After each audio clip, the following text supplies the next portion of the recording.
Bonsoir. Bonsoir. Bonsoir, connectez-vous. Connectez-vous, ce sera pas long. Allô? Bonsoir. Connectez-vous. Bonsoir.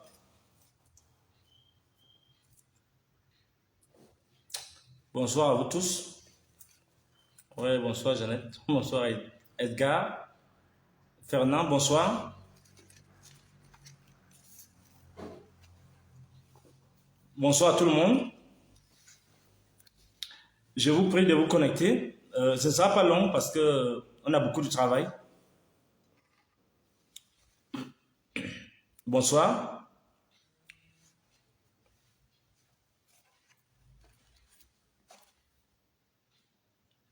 Bonsoir à tout le monde. Aziz, bonsoir. Fernand, bonsoir. Samy, bonsoir. Junior, bonsoir. Je vais aller très rapidement parce que je n'ai pas beaucoup de temps. Ce soir, je donne ma réponse à l'invitation, à la convocation qui m'a été adressée par la sécurité militaire.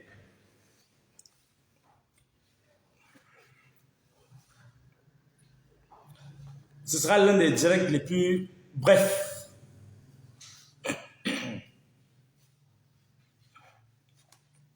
J'invite tout le monde à se connecter parce que ce sera bref et je n'ai pas assez de temps parce qu'il y a beaucoup de travail. Connectez-vous donc, partagez pour que je vous donne ma réponse. Que je donne ma réponse au peuple camerounais qui attend ma réaction depuis quelque temps. Et je vous remercie de me faire confiance. J'invite tous les Camerounais à se connecter. Ceux qui sont amoureux des principes qui gouvernent un pays. Je les invite donc à partager le direct et à se connecter. Ce sera bref, ce sera moins de 20 minutes parce que je veux être rapide. Je vous invite donc à faire ça, à vous connecter rapidement. Connectez-vous donc, on va commencer.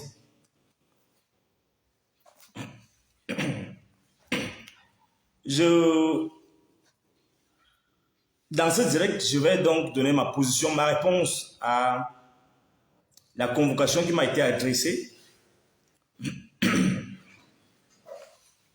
J'ai choisi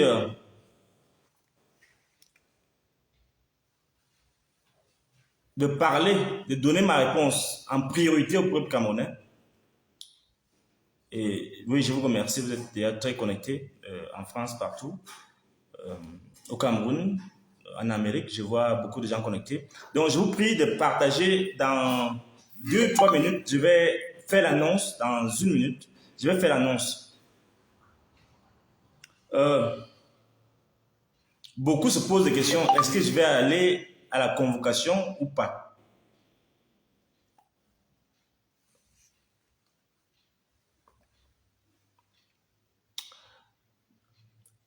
Je vais vous répondre dans ce direct. Et je vous dis que la situation dans laquelle nous nous trouvons est assez grave.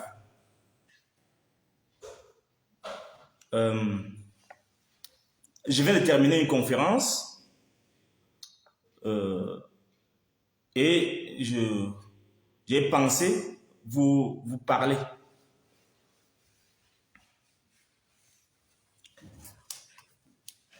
Comme vous le savez donc,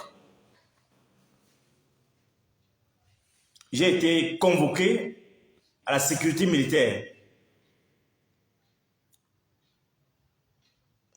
par le colonel Joël-Émile Bankui,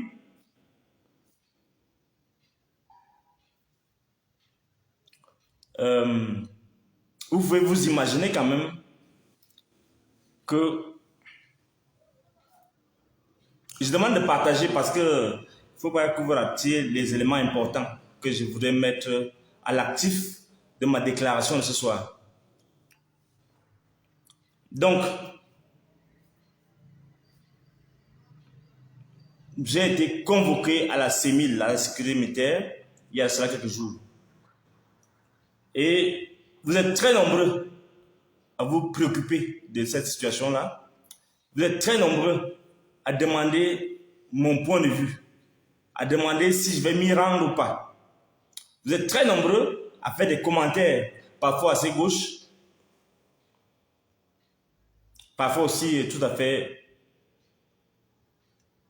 pertinents, conformes à ce qu'on attend d'un peuple comme le nôtre, un grand peuple comme le nôtre. Et je vais vous donner ma réponse tout à l'heure, et cette réponse va vous surprendre. Peut-être pour certains. Ma réponse sera donnée à vous et aussi au patron de la CEMIL. À vous parce que c'est vous qui êtes les bénéficiaires de mes efforts, le peuple camerounais.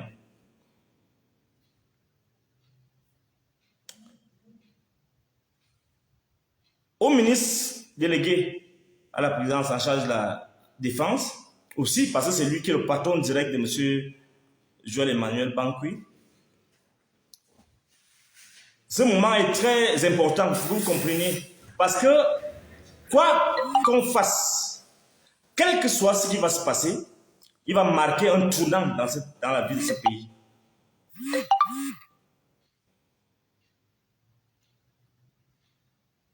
On verra clairement si la justice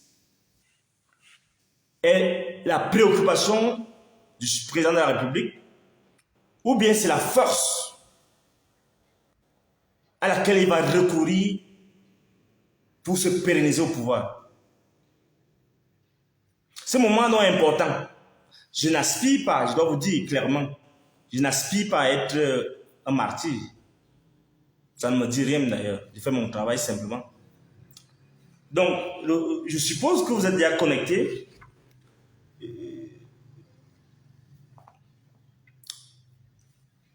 Voilà, on a atteint le cap des 1000, donc je peux commencer. Chers compatriotes, mesdames et messieurs, nous sommes dans une situation assez délicate où nous avons affaire à un colonel de l'armée, notre armée, qui a décidé de s'en prendre à ma personne.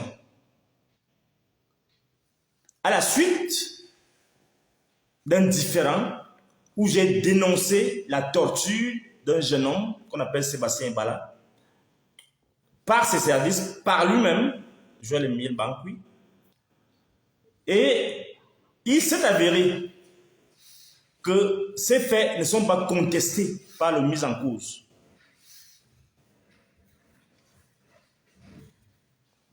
À la suite de quoi, sans savoir de quoi je vais parler, il s'est mis à me menacer, à me proférer des menaces. Je dois vous rappeler cela parce que c'est les conditions dans lesquelles les faits sont produits qui vont déterminer ma décision.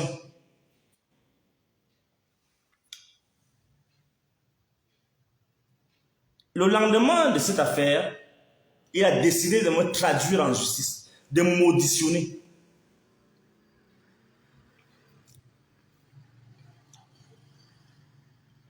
Il m'a donc envoyé une convocation dans laquelle il n'a pas voulu préciser si je devais me faire accompagner par mon avocat ou pas, par mon conseil ou pas.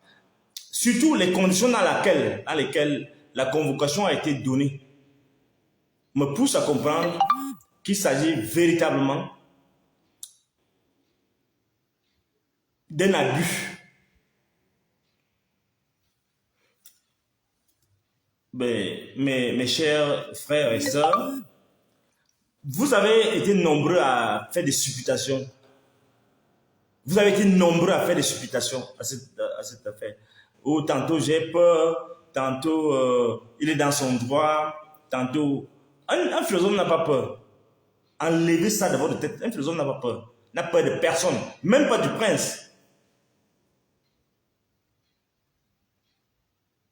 Je vais juste quand même vous faire observer que pour servir cette convocation, la voix qui me parlait, parce que c'est une voix, je ne suis même pas sûr que cette voix existe. La voix a mobilisé les hommes en armes pour venir me servir la convocation à l'université. En complicité avec le chef de cette institution qui est le recteur et le chef de département qui est Émile Kemoyen, contre lesquels je serai bientôt en justice. Parce qu'ils ont violé toutes les procédures, les principes qui organisent la vie universitaire, notamment les évaluations en fin d'année académique, des examens de semestre, de fin de semestre. Donc, dans quelques jours, je vais les amener en justice parce qu'ils ne veulent pas comprendre qu'il faut organiser suivant les principes qui définis par le président de la République. Alors, nous avons là des individus qui, ayant été défaits au niveau de l'université, pensent que en s'alliant à un colonel, ils peuvent facilement me neutraliser. Je dis donc, les conditions dans lesquelles j'ai entendu parler de ma convocation à la CEMIL sont tout à fait illégales. J'ai vu ça dans les réseaux sociaux comme tout le monde. Or, la moindre des choses, c'est que les gens qui veulent me convoquer, s'ils sont fâchés, ils devraient donc en principe faire deux choses. Je crois que le colonel Joël Mbin Bankoui a mon numéro de téléphone. Il peut m'appeler et me dire voilà, je vous envoie mes éléments, vous remettre une convocation. Mais dans les normes même, ça ne devrait même pas se passer parce qu'il ne peut pas être jugé parti. Donc dans ces conditions-là, je ne sais pas ce qu'on a à traiter lui et moi.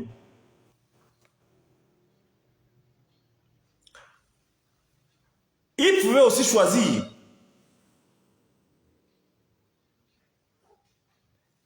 et c'est normal de donner la convocation à un huissier de justice. Un huissier de justice qui se serait efforcé de me remettre la convocation parce que je suis à Yaoundé, tout le monde voit que je suis à Yaoundé. Il a choisi de violer parce qu'il sait qu'il est, comme il a dit dans son audio, il va me traiter. Donc en réalité, les procédures, ça ne lui dit rien. Les procédures ne lui disent rien. Mais je vais vous faire lire un document. Le document en question, c'est le décret numéro 93/027 du 19 janvier 1993 portant dispositions communes aux universités. Signé un décret du président de la République. Ce décret, au titre 5, des franchises universitaires, de la police générale et de la discipline. Chapitre 1, des franchises universitaires. Article 40. L'enseignement et la recherche impliquent l'objectivité du savoir et la tolérance des opinions. Ils sont incompatibles avec toute forme de propagande et doivent demeurer hors de toute emprise politique ou économique partisane. Ça, vous savez que même le ministre d'État, ministre de l'enseignement supérieur ne respecte pas ça. Bon, ça, ce n'est pas l'objet du débat parce que il n'y a pas l'emprise politique, mais lui, il ne fait que la politique à l'université. Bon, ce n'est pas l'objet d'aujourd'hui. Article 41. La police générale d'une institution universitaire, et dans les établissements qui la composent est assurée par le chef de l'institution universitaire. Elle consiste à garantir le déroulement normal des activités de formation et de recherche dans la liberté, l'ordre, la dignité, le respect de la déontologie universitaire et des lois et règlements de la République. Mesdames et messieurs, chers compatriotes, article 42, écoutez bien. L'institution universitaire est un lieu clos et apolitique. Aucun membre des forces de l'ordre et aucun huissier de justice ne peut y pénétrer pour constater un cas de délit ou pour exécuter un mandat de justice contre un étudiant, un enseignant, le personnel non enseignant, sans autorisation du chef de l'institution universitaire. en tout état de cause, il présente au chef de l'institution l'autorisation spéciale et écrite des autorités compétentes. Donc, eux, ils sont entrés avec les armes pour me chercher. Toujours article 42, alinéa 3. Les convocations, assignations, significations et toute notification adressée par les autorités de police, de gendarmerie ou de justice à l'université est destinée à un membre étudiant, enseignant ou personnel non enseignant de l'université sont remises au chef de l'établissement concerné qui les fait parvenir au destinataire, puis en fait accuser réception par ce dernier. Il me revient qu'ils sont entrés en violation de tout ceci pour aller me chercher avec les armes armées, avec la complicité des universitaires.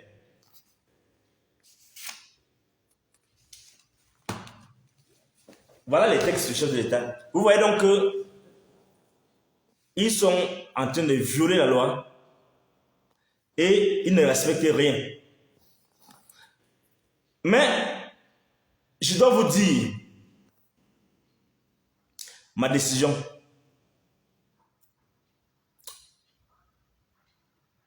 Je n'accepte pas qu'on viole la loi. Je suis le professeur des principes et des valeurs. Il faut qu'on montre l'exemple. Il faut, puisqu'ils doutent du mouvement du temps, il faut qu'on leur montre l'exemple en marchant.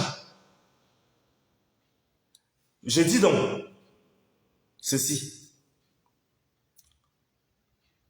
Ils n'ont aucun égard pour la justice. Ils n'ont aucun égard pour la procédure. Et on ne peut pas mobiliser les institutions de l'État pour des causes personnelles. Il y a un différend entre moi et M. Joël-Émile Bankouy, quelque puissant qu'il soit. Il ne peut pas se permettre de se faire justice. Et moi, professeur de philosophie à l'université, je ne peux pas accepter qu'on bafoue les lois et le droit de cette façon-là. Je voulais vous dire, à vous les Camerounais, que personne ne doit accepter qu'on viole les lois. À plus forte raison, moi, professeur des normes, professeur des principes, des valeurs,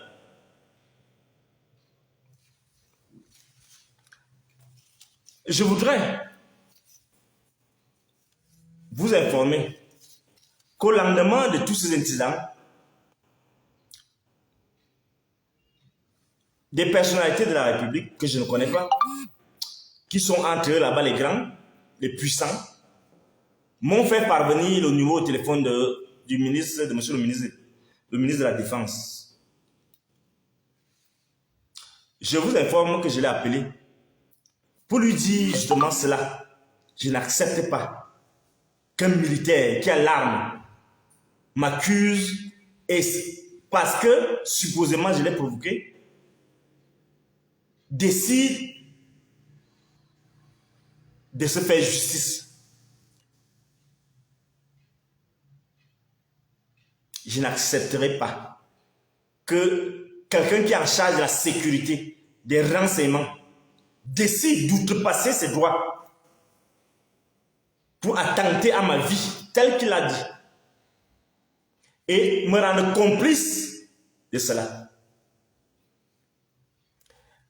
Il y a beaucoup d'aînés qui sont venus me voir, même les chefs traditionnels chez moi, qui m'ont donné des avis. Mes avocats m'ont donné des avis, mes conseils également, tout cela.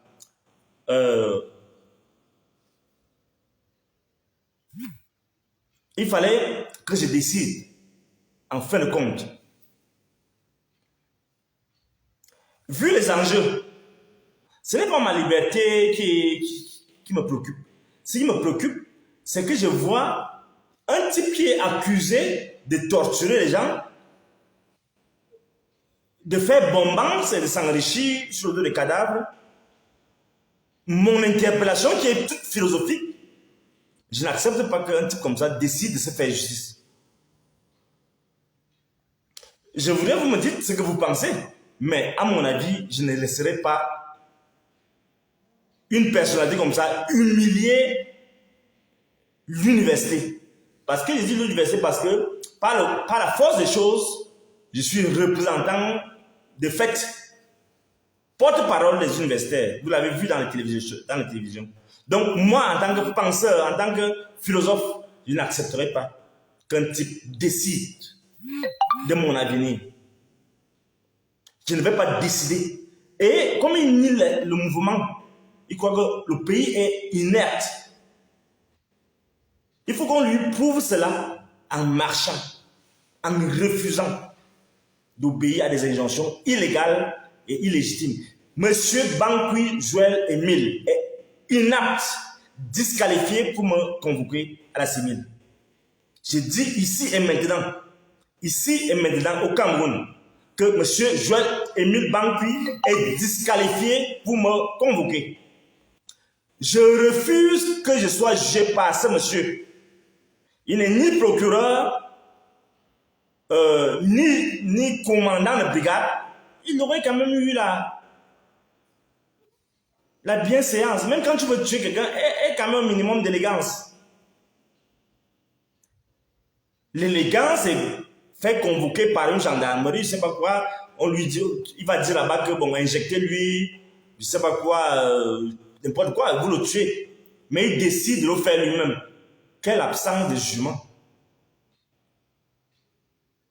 Vous croyez donc que moi, penseur, théoricien des normes, je vais me plier à des desiderata d'un type parce qu'il a un pistolet avec lui. Parce qu'il a des gens encagoulés qui décident des sorts des gens, qui les maltraitent. Je vous ai dit que ce ne sera pas long. J'adresse ceci à son ministre. Monsieur le ministre, il faut qu'il me lise s'il ne m'a pas lu. Je vous informe que, sauf meilleur avis de votre part, je ne souhaiterais pas me rendre à la convocation du colonel Bankui de la CEMIL. Son action est empreinte de haine et animée d'un esprit de rancune et de revanche. Elle est illégale en ce sens, 1, qu'il ne m'a pas servi officiellement de convocation que j'ai découvert dans les réseaux sociaux. 2, il a de manière illégitime décidé que je ne me fasse pas assister par mes conseils dans la convocation. Vous allez voir qu'il a écrit de se faire accompagner par, il a biffé. Il ne dit même pas que par ses avocats. Monsieur le ministre. 3. Et parce que ces ajustements montrent qu'il veut se faire justice lui-même, quoi qu'on puisse admettre que je l'ai provoqué en tant que philosophe, ce qui n'est pas surprenant puisque c'est inhérent à mon statut et à mes outils de philosophe. Monsieur le ministre, ce n'est pas que j'ai peur ou que je me reproche quelque chose, ou que j'aspire même à quelques sacrifices ultimes. Je suis un ancien en charge de promouvoir les principes et les valeurs dans les pratiques sociales et politiques. Je n'accepterai jamais, jamais, jamais qu'il soit si allègrement foulé aux pieds par un grossier excès de zèle et un détournement grossier du pouvoir. Monsieur le ministre, je demande que le colonel Joël Émile Bankui et la CEMIL soient déchargés de cette affaire, puisqu'ils ne peuvent être à la fois juge et partie. Je le demande instamment. Jeudi, ou demain et jeudi, je vous ferai parvenir officiellement, ainsi qu'aux autres autorités de la République et à la communauté internationale, les éléments formels, juridiques de mes allégations. Mes respects. Je dois préciser ici, à l'attention de tous les Camerounais, que entre là-bas, ils m'ont donné le numéro, ils m'ont donné d'autres numéros. Mais ce qui me préoccupe, c'est que je n'ai pas seulement, je ne me suis pas contenté de saisir le ministre de la Défense. J'ai saisi aussi d'autres personnalités. Et certaines personnes sont informées de ces démarches. Ils ont les preuves de ce que j'affirme. Je l'ai fait afin que nul n'en ignore. Si M. Joël-Émile Mangui insiste donc dans ses allégations, je suis d'ailleurs surpris que d'ici là, depuis là, il n'y a pas eu insurrection. Mais s'il insiste, il a fait deux choses. Un, faire les choses dans les normes. C'est-à-dire quoi? C'est-à-dire, je ne sais pas pourquoi, il va économiser l'argent, il a les moyens pour faire son travail. Il doit donc aller voir un huissier de justice. Il me sert officiellement une convocation. Ou bien, les gens à qui il a servi la convocation à l'université en complicité se présentent à ma place. Sinon, peut-être qu'on suppose qu'ils ne savaient pas. Je l'informe donc qu'à l'université, j'ai des différends avec les autorités universitaires, académiques. Par conséquent, la convocation peut-être a été déposée, mais je ne l'ai pas reçue. Si il insiste donc que j'ai une convocation, qu'il fasse les choses dans les normes. Dans ces conditions, ça veut dire quoi? Ça veut dire que, un, il a mon numéro de téléphone pour m'appeler et dire, bon, je vous envoie mes éléments. Ils vont décider, ils vont vous remettre ils vont me remettre la convocation. Deux, ils vont faire parvenir à travers, ils me font parvenir la convocation à travers donc les services d'un huissier de justice. Je suis très disposé à répondre à son invitation. D'autant plus que je peux être surpris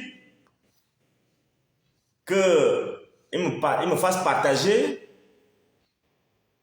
peut-être les fruits de ses missions. Dans ces missions les plus secrètes qui sont, j'imagine, assez rentables. Je peux aussi être surpris d'avoir ma part. Mais qui ne s'imagine pas qu'on va laisser le pays, nous qui devons monter l'examen, nous les universitaires. Moi, je suis porte-parole des enseignants de l'université. Je ne vais pas laisser qu'on marche sur mes droits. Personne ne va marcher sur mes droits. Si donc il insiste, puisque même ses patrons, quoi que je les ai informés, j'imagine qu'il est trop puissant, plus puissant que ses patrons.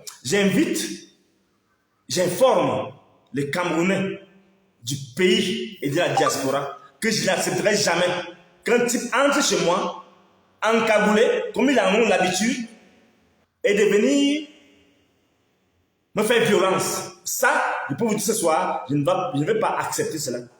Je le dis avec beaucoup de retenue, mais je n'accepterai pas que des bandits entrent chez moi sans autorisation de la justice. Je ne vais pas l'accepter et je vais prendre les dispositions. Je prends la communauté nationale, internationale et tous les Camerounais témoins que M. Joël-Émile Mangui va répondre seul de ce qui va arriver. Et j'invite tous les Camerounais et Camerounaises, d'où qu'ils soient, à prendre leurs responsabilités le moment venu.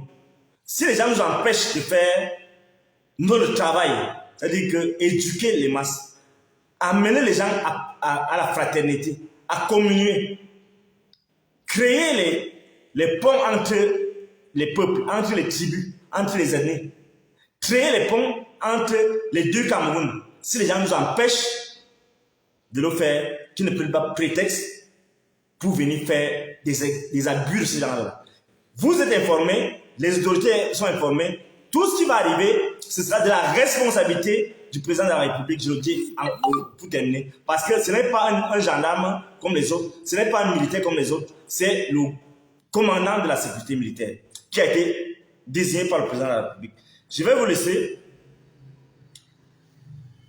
en vous demandant de garder confiance et que quelle que soit l'issue de cette affaire-là, le Cameroun ne sera plus comme avant. Je vous remercie et j'espère que le chef de la CEMIL va prendre les dispositions pour respecter la loi. Il faut qu'ils apprennent à respecter la loi. Vous vous souvenez, dans mon direct, à la vérité en face, je leur avais dit que je suis le dernier intellectuel à être exécuté, à être torturé dans ce régime. Il faut qu'ils réfléchissent à ce que je voulais dire. Quand je lui ai dit l'autre jour qu'il n'est pas encore né. C'est qu'en réalité, et je dois terminer par là, je voulais lui dire que des gens comme nous vivons dans les cimes. On n'est pas occupé à bouffer. On n'est pas occupé à accumuler. On est des esprits. Et on parle à un petit nombre. Je ne peux donc pas lui parler parce qu'il n'est pas né. Parce que justement, ceux à qui je parle, comme le disait Nietzsche, ils ne sont même pas encore nés. Donc du coup, qui doit comprendre que le langage philosophique est spécifique. Et à un certain niveau du pouvoir, on devient esprit. On n'est pas esclave de la chair. J'attends donc qu'il me convoque formellement, qu'il envoie des gens me servir la convocation dans les normes, sans armes, à l'université. Ou bien qu'il me fasse servir une convocation dans les normes, en précisant surtout que je peux me faire assister par un avocat. Parce que même par la forme, même s'il veut venir seul, qu'il écrive ça. Qu'il ne fasse pas sa justice et sa loi. La loi est prévue pour ça. Il est donc disqualifié pour me juger. Et j'attends qu'il fasse ce qu'il a fait. Je dois dire à ce pouvoir que, quel que soit ce qu'ils ont à faire, ce que sont leurs décisions à mon sort, je vais pourrir entre leurs mains et leurs mains vont pourrir. Merci beaucoup à vous et je vous remercie de m'avoir écouté. J'espère que vous allez relayer ce message et le moment est difficile et soyez sereins et espoir, rien ne va arriver et j'espère qu'ils vont retrouver le bon sens et quelque chose qui va arriver, chacun sait, chacun de vous, chacune de vous sait ce qu'il a fait.